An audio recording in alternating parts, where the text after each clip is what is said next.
Wife हूँ, जो कि इस समय CSC पे चिकित्सा प्रभारी हैं और यहाँ पे जेल पे, जिला कारागार पे जेल के डॉक्टर हैं।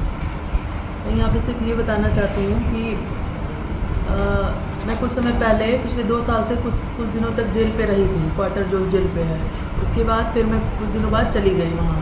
इस समय 5 महीने पहले मैं क्वार्टर पे रहती थी। तो जब मैं रहती थी तो वो यहाँ रहते नहीं थे, और फिर जब मैं गोरखपुर चली गई तो वो परमानेंट यहीं रुक गया, ऐसे हवाला देके कि मुझे बहुत काम है, ऐसा वैसा जो भी है, ठीक है। फिर कुछ दिनों बाद मुझे लगता है लगभग 10 दिन पहले मुझे इंटरनेट पे इनकी कुछ ब्लू फिल्म मिली, जिसमें ये एक लड़के को ले आए, उसके साथ लड़कियों वाले कपड़े पहने, और उसके बाद उसके साथ सारी जो अश्लील हरकतें होती हैं ब्लू फिल्म में वो सब इन्होंने की, और वो सारी चीज़ें इन्होंने अपलोड की इंटरनेट पे पेड पे। मतलब अगर आप वो देखना चाहते हैं तो उसको रिचार्ज करिए, पहले कुछ अलग अलग अमाउंट 300-400 ऐसे करके उसको आप रिचार्ज करेंगे तभी वो वीडियो खुलेगी। इस तरह से करके इन्होंने अपलोड किया। इन्होंने फेसबुक पे अपनी आईडी बनाई रीना राय के नाम पे, और वहाँ पे ये अपने आप को क्रॉस ड्रेसर, जिसका मतलब होता है ट्रांसजेंडर, ये अपने आप को ट्रांसजेंडर साबित करके उस पर बहुत सारी वीडियोज़ इन्होंने अपलोड कर रखी है। दूसरे को ये कह रहे हैं AI से बनाया, ऐसा वैसा। आप ये बताइए कि मैं इतने टाइम से उस क्वार्टर में रही हूँ, उस घर को मैंने ही बनाया, वॉलपेपर वहाँ रोज़ वाले वॉलपेपर मैं ऑनलाइन मंगाकर मैं ही उस घर में लगा के गई हूँ। आखिर कोई पत्नी अपने पति का शरीर तो नहीं ना भूल जाएगी? जो 7 साल अपने पति के साथ रहेगा उसको पहचानने में कितना देर लगता है? और उसके साथ ही साथ जो भी वीडियोज़ इन्होंने बनाई उस जगह पे बनाई जहाँ पे मैंने बेड डाला हुआ है, जहाँ पे मैंने वॉलपेपर लगाया हुआ है, सारे पूरे जो जिला कारागार का आवास है, आवास के अंदर सारी इन्होंने ब्लू फिल्म बनाई है। और ब्लू फिल्म के साथ साथ ट्रांसजेंडर बन के लड़कियों के कपड़े, लड़कियों के ऑर्गन्स और पुरुषों के ऑर्गन्स, ये सब जो होते हैं आर्टिफिशियल, इन्होंने मंगवाया हुआ है। और वहाँ पे जो जिला कारागार में क्वार्टर है उसके अंदर एक कमरे में प्रॉपर इन्होंने बहुत सारी नाइटी का और आर्टिफिशियल लेडीज़ के ऑर्गन्स और जेंट्स के ऑर्गन्स को वहाँ पे रखा हुआ है। और मैं यहाँ पे आई थी कि मुझे खोल के जाने दिया जाए, तो मुझे यहाँ तक परमिशन तक नहीं मिल रही है उसके अंदर जाने के लिए, खोल के कि मैं क्वार्टर के अंदर जा सकूँ खुलवाए।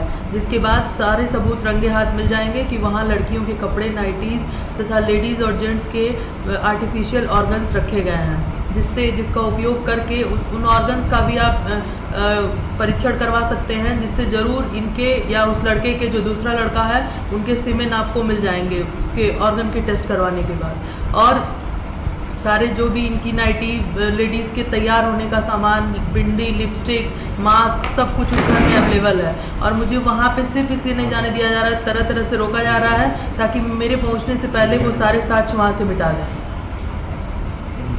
मैं ये खुलासा इसलिए करना चाहती हूँ कि पहले उनके तमाम लड़कियों से संबंध थे, तो उनका ये कहना था कि नहीं शादी से पहले का था, ऐसे वैसे था। इनफैक्ट मेरी शादी हुई 2018 में, मेरी शादी हुई। शादी होने के बाद खैर उन्होंने मुझसे लव मैरिज की, लव कम अरेंज मेरी शादी हुई है। मतलब उन्होंने घर वालों की इच्छा से प्रॉपर दहेज दे के एक दूसरे से, जैसे अरेंज मैरिज होती है उस तरह से हमारी शादी हुई, क्योंकि मेरी कुंडली मैच हो गई थी इसकी वजह से। उसके बाद शादी होने के बाद इन्होंने, मतलब मेरे घर वालों ने कहा भाई लड़का तुमसे एज में 7-8 साल बड़ा है, इतने बड़े लड़के से शादी नहीं करेंगे हम। फिर भी इन्होंने क्या किया कि जो है हाथ पैर जोड़ के एकदम पैर पड़ के शादी की। मेरी शादी होने के 10 दिन बाद ही एक लड़की दिल्ली से आती है जो कि क्रिश्चियन है, और आने के बाद वो ये कहती है कि जो है मेरा इनसे संबंध था, इन्होंने मेरा बच्चा गिरवाया और ऐसा ऐसा।